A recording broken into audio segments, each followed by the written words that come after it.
not at any time promised us that the moment you give your life to Christ, everything will be rosy, sengemenge, like they said, and so you just be walking on the street of gold. Some people will even say, but they say even every street in heaven is gold.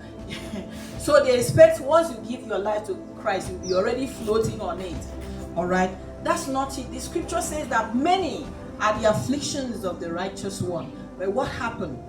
God is always there to deliver us. And so that means that there will be ups and there will be down. I know we have many of these issues. Just pick one that is very rampant, that will be easy for us to understand, and then we'll also see similar thing in the scripture. I take, for instance, mother and daughter-in-law issue. This comes under, I think, family or marital family. Let's look at family. All right. Now, a couple of times I've heard people say, he said, when I get married to my husband, I don't want my mother-in-law to remain, to be alive. You know? So when I hear things like that, I like to analyze things, okay? I now start analyzing it. I say, so if I wish that should happen, and so what happened to me? So that means that when Kewe, my son, will be getting married, so like I will be no more. And so where will I be? Will I just fly away, or I will just disappear? You know, so we have to be careful what we wish for, because some of those things, the moment we use our mouth to say those things, they become a seed. Okay, so you just sow a seed.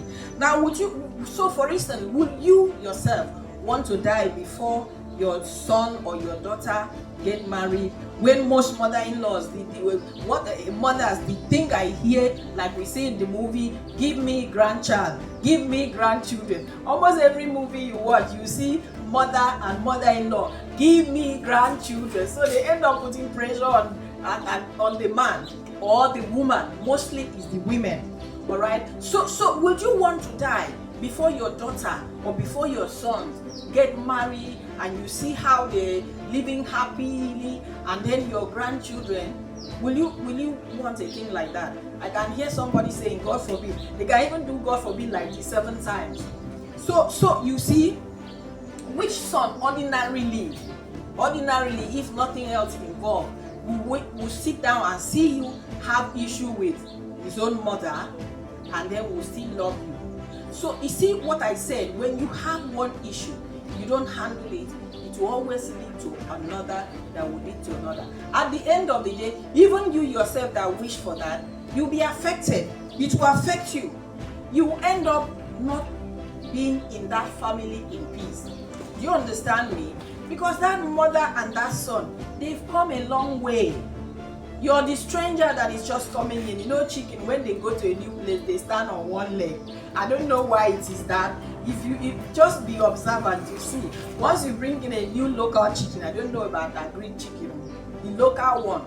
Once he's coming to a place for the first time, he stays on one leg. I don't know, maybe he just stays so that if he just see anything, he will fly back to where he came from. So you're the visitor that is coming to the house, okay?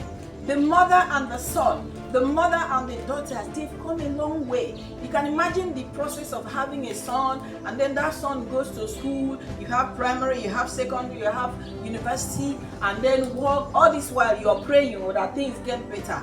And then suddenly, when things just begin to look up, you know, things are beginning to look up, and somebody wish that you are no longer there.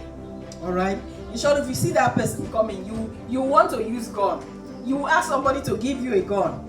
Okay. So we have to be very, very careful. Okay. When such mother isn't pleased, okay, even you yourself, you cannot live in peace. All right. You cannot be in such place with peace. All right. So we have to be careful. No matter how you're all over the place, you're just like a time bomb going somewhere to explode. So we have to be careful, and also learn not to sow a wrong seed, because such seeds, they don't die, you. All right. They will germinate, they will grow, and you will harvest it. All right. Every word that we speak, the scripture says that we will give account of those words. So whenever you're wishing for a thing As long as you're using your mouth, you're using your voice, you're speaking the word, you have to be careful so that you'll not be a victim at the end of the day.